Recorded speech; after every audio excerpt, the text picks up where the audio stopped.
This is my second HDR tutorial. I got a lot of good response to the first one, so I thought I'd do another one. Here I have 3 images of Central Park, Belvedere Castle, taken in 1 exposure stop increments. So I'm going to import those 3 images into Photomatix as an HDR. And I'm going to go ahead and select the 3 images. And I'm going to align the source images because I didn't use a tripod, and also reduce the ghosting artifact since I had the shrubbery that could have been moving a little bit.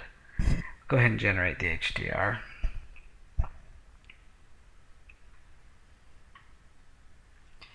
Alright, so I'm going to go ahead and do tone mapping. I'm going to start out with the smoothing, which is the most important. I'm trying to find something that will brighten up that castle a bit, maybe darken up the surrounding areas a bit. So I'll just kind of play around here.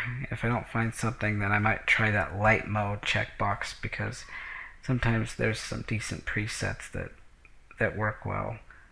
I'll go ahead and I think I'll try that. Click on light mode, and I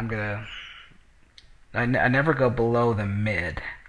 Max is too dark. I feel like that's too dark. Mid, that's pretty much what I'm looking for. It brightened up the trees and the castle a bit.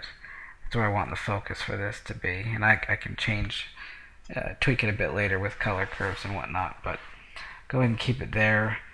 I'll just adjust some of the other settings. The strength put pretty high. I'm going to make this a dramatic HDR, since I'll be combining it with an exposure fusion version of the same image. The HDR part will give it the pop, and the exposure fusion will give it the realism. So first, just going to kind of create a dramatic HDR here. A lot of, this is a shot you might see from a lot of different people. So kind of make it a little bit dramatic to set it apart from some of the other shots you might see. I'm going to go ahead and process that and save it as Central Park HDR. Then I'll go ahead and I will create another image using the same 3 originals, using exposure fusion this time. This will give a more realistic image.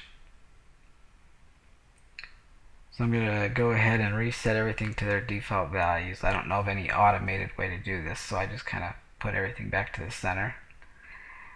And I'll start out with the midtones adjustment. Try to keep this as realistic as possible. Usually the blending point next, and then accentuation, and then maybe a little bit of saturation, add a little bit of color, but the HDR version will bring in most of the color. So not a whole lot I need to do here, and so I think I'll just keep the saturation maybe 1.5. I don't usually go above 2, and then the black clip and the white clip usually don't do a whole lot. So I'm going to go ahead and I think I'll just process this exposure fusion, and I'm going to save this as Central Park Fusion. Once I do that, I'll go ahead and close out Photomatix and open these 2 images up in Photoshop Elements. I don't have the full version of Photoshop. I have Photoshop Elements. It does everything I need. I also have Lightroom for my non-HDR photos. So here I'm going to open up both of these images in Photoshop Elements. Here's the HDR version. Here's the exposure fusion. And usually I just do 2 things. I do a levels adjustment layer if necessary. So I'm going to go ahead and do that. Maybe brighten up this image a little bit without trying to blow out the highlights. Just a little bit here. That should probably work right about there. And then I'm going to go ahead and merge that down. And then I'll go and I will do a color curve adjustment. So I go to Enhance, Adjust Color Curves. I'm going to play around with this. I don't think I want to adjust the highlights because that might blow them out a little bit. but the mid-tone brightness, I probably could lower that a little bit. Maybe actually raise it a little bit and lower the mid-tone contrast. And then I think if I darken it up a little, the shadows, that'll kind of bring out a pretty cool look. Again, I'm going dramatic on this HDR, but this isn't going to be my final product. So here I'm going to do the exact same process with my exposure fusion version. Just play around with the color curves and look for get more realistic look here. So that should do fine. Now I'm going to copy my HDR version and paste it as a layer into my exposure fusion version, and then just reduce the opacity down. I usually start at 50%. That's usually a pretty good number. For this, since the HDR is so dramatic, I may want to go a little bit less than 50% so you can see the difference there. I'm going to bring this down to 40% opacity. Just let the HDR not quite show through as much. Still should have plenty of pop. So let's check this out. So that's just the fusion, and then there's the fusion blended with the HDR. I think that's a good look right there. Not too unrealistic, but interesting enough to capture someone's attention. So let's go ahead and merge those together. Now I'm just going to select the sky using the magic wand. I just want to reduce the noise, so I don't need to be real precise or anything.